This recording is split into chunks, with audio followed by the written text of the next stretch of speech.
Estamos expondo a Bíblia e este é o módulo de número 45, Jesus chama os pecadores.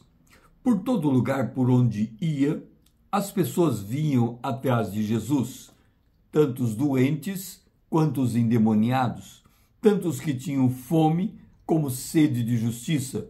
Foi assim em Cafarnaum. Mateus capítulo 2, o verso 1 e 2. Dias depois, entrou Jesus de novo em Cafarnaum e logo correu que ele estava em casa.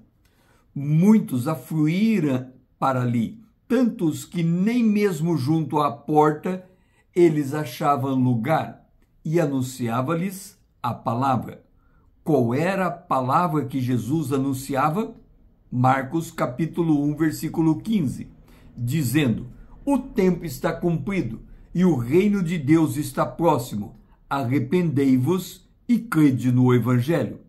O homem natural não percebe, mas Deus, desde o Éden, tinha um plano para salvar a humanidade. E eis o plano. Gênesis capítulo 3, o versículo 15. Porém, inimizade entre ti e a mulher, entre a tua descendência e o seu descendente. Este te ferirá a cabeça e tu lhe ferirás o calcanhar. Jesus teria que nascer como filho do homem, e para isso milhares de gerações se reproduziram. Veio Sete, Enos, Noé, Abraão, Isaque, Jacó, Judá e Davi, apenas para enunciar os cabeças que firmaram alianças com Deus. Tivemos a aliança do Éden, uma depois do dilúvio, a aliança abraânica, a aliança da lei, a aliança palestina, a aliança davídica.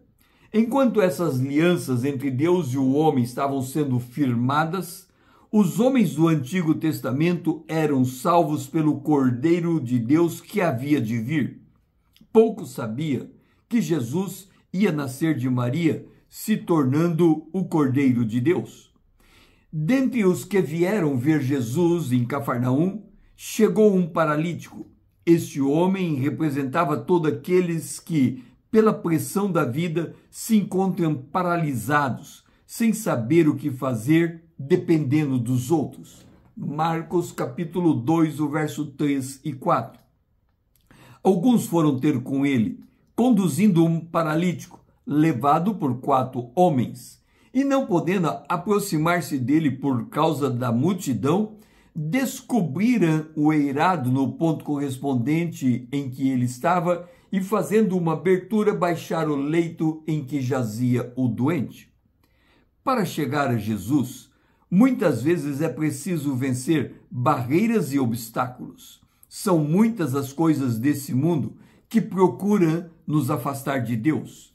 E o que Jesus fez diante de tal esforço?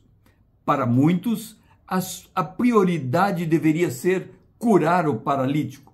Neste mundo, a prioridade é ou a sobrevivência ou a prosperidade. Poucos estão preocupados com seu destino eterno. Ouça o que Jesus fez. Marcos capítulo 2, o versículo 5. Vendo-lhes a fé, Jesus disse ao paralítico: filho, os teus pecados estão perdoados. Por que Jesus disse tal coisa? Em outro lugar, ele disse, Marcos capítulo 2, o versículo 17, os sãos não precisam de médico, e sim os doentes. Não vim chamar o justo, e sim os pecadores. Toda a humanidade está perdida, mas nem todos têm esta consciência. Os justos acreditam que suas obras e sacrifícios qualificam eles para serem salvos. Os pecadores, por outro lado, reconhecem os seus erros e desvios, sabem que estão perdidos e buscam um Salvador. Jesus, ouvindo os questionamentos dos que lhes diziam justo, os levou a pensar. Marcos capítulo 2, a partir do verso 6. Mas alguns dos escribas estavam assentados ali e arrazoavam em seu coração. Por que fala ele desse modo? Isso é blasfêmia. Quem pode perdoar pecados senão um, que é Deus? E Jesus, percebendo logo por seu espírito que eles assim arrazoavam, disse-lhes: por que arrazoais todas essas coisas em vosso coração? Qual é mais fácil? Dizer ao paralítico: estão perdoados os teus pecados? Ou dizer: levanta-te, toma o teu leito e anda? Esta é a finalidade última de todos os milagres de Jesus: demonstrar que o mesmo poder que cura é o mesmo poder que perdoa os pecados. E quem tem o poder para perdoar pecados? Somente Deus. E quem tem os seus pecados perdoados? Estes passam da morte para a vida. Eles mudam a natureza, a sua própria natureza. Marcos capítulo 2, verso 10 em diante. Ora, para que saibais que o Filho do Homem tem sobre a terra autoridade para perdoar pecados, disse ao paralítico: eu te mando, levanta-te, toma o teu leito e vai para a tua casa.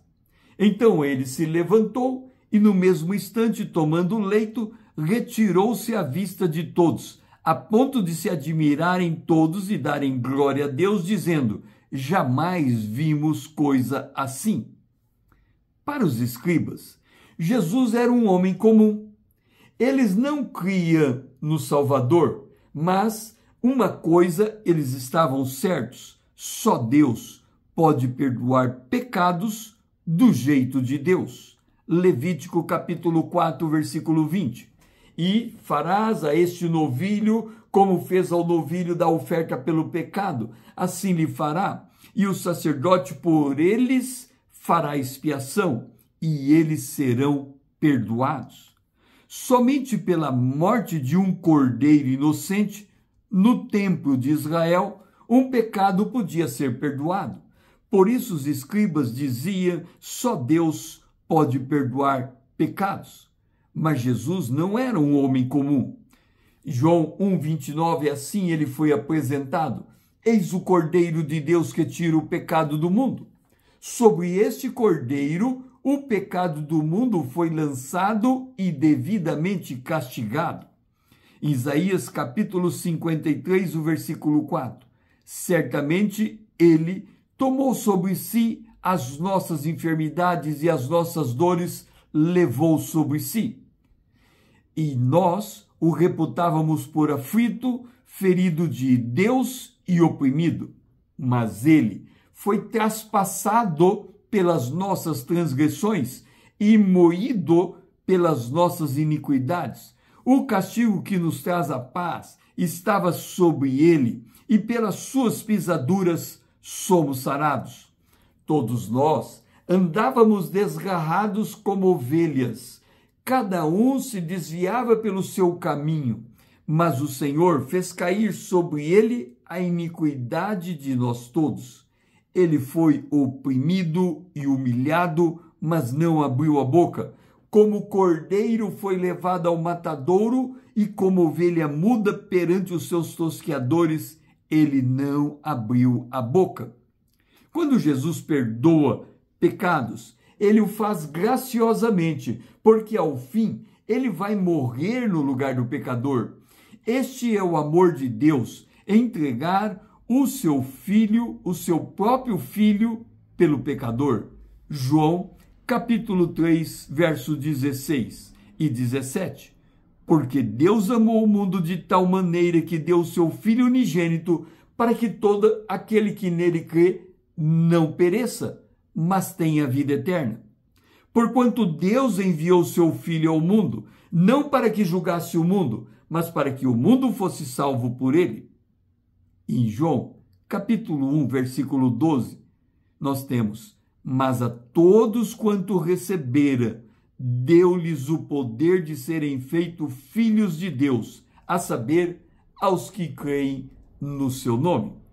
Se esse vídeo fez sentido para você, curta, comente suas impressões, salve para rever os textos que foram citados, compartilhe para que outro também compreenda que Jesus chama os pecadores. Siga-me para que possamos crescermos juntos na graça e no conhecimento do nosso Deus. O meu lema é conhecendo a palavra para sermos transformados pelo poder de Deus na imagem de Cristo. Eu sou o pastor César Azevedo.